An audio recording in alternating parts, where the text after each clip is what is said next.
지난 영상에 이어 2부 시작하겠습니다. 연골이 닳았다는 말이 곧바로 수술을 의미하지는 않습니다. 연골은 재생이 거의 되지 않는 조직이 맞습니다.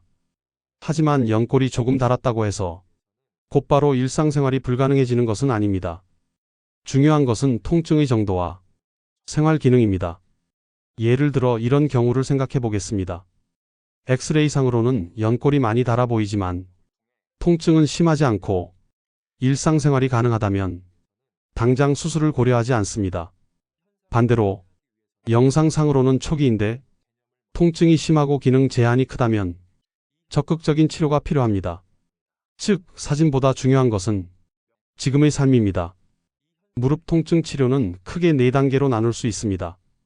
첫 번째 단계는 생활관리와 운동, 두 번째 단계는 약물과 물리치료, 세 번째 단계는 주사치료, 네 번째 단계가 수술입니다. 많은 분들이 세 번째나 네 번째 단계부터 걱정합니다. 하지만 대부분은 생활관리와 운동, 주사와 물리치료 단계에서 충분히 조절이 가능합니다. 그렇다면 주사치료는 어떨까요? 무릎 주사에는 여러 종류가 있습니다. 염증을 가라앉히는 주사, 윤활을 돕는 주사 등이 있습니다. 이 주사는 통증을 줄여주고 일상생활을 가능하게 만들어줍니다. 하지만 영구적으로 해결되는 것은 아닙니다. 주사를 맞고 나서 운동을 병행하지 않으면 결국 다시 아파집니다.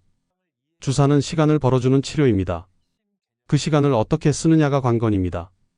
그렇다면 인공관절은 언제 고려해야 할까요?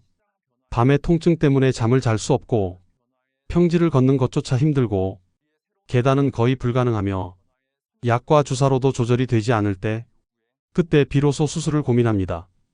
그리고 또 하나, 연세가 많다고 무조건 수술을 못하는 것은 아닙니다.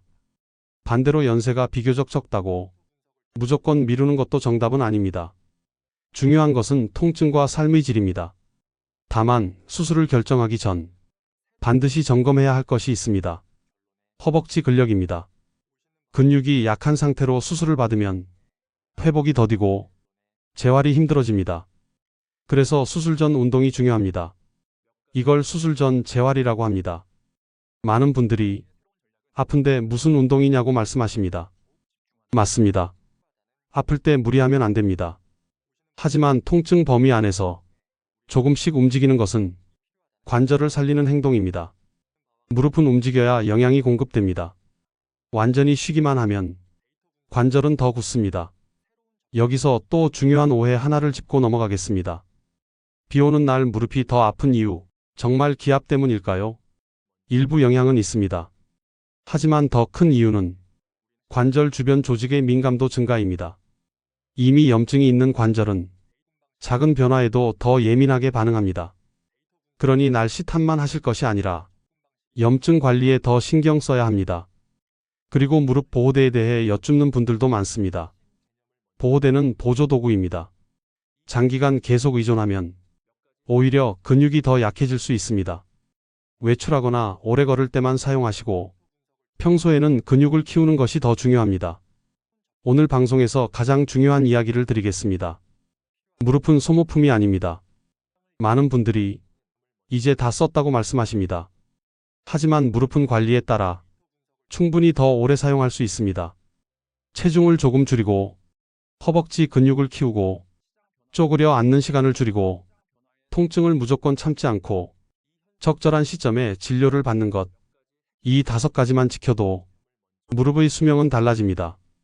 그리고 무엇보다 두려움이 통증을 키운다는 사실을 기억하십시오. 이러다 못 걷는 거 아닐까? 이 불안이 움직임을 줄이고 움직임 감소가 근육을 줄이고 근육 감소가 통증을 키웁니다. 악순환입니다. 그 고리를 끊는 첫 번째 행동은 아주 작은 운동 하나입니다. 오늘 방송을 들으신 뒤 의자에 앉아 다리를 천천히 들어 올렸다가 내리는 동작을 10번만 해보십시오. 지금 할 수 있는 것을 시작하는 것. 그게 무릎 관리의 출발입니다. 무릎 통증은 나이의 낙인이 아닙니다. 관리의 신호입니다. 지금 여러분의 무릎은 도움을 요청하고 있을 뿐입니다. 오늘 이 이야기가 여러분의 걸음을 조금 더 가볍게 만들어 드렸으면 좋겠습니다. 구독과 좋아요 눌러주시면 더 좋은 정보로 찾아뵙겠습니다. 시청해 주셔서 감사합니다.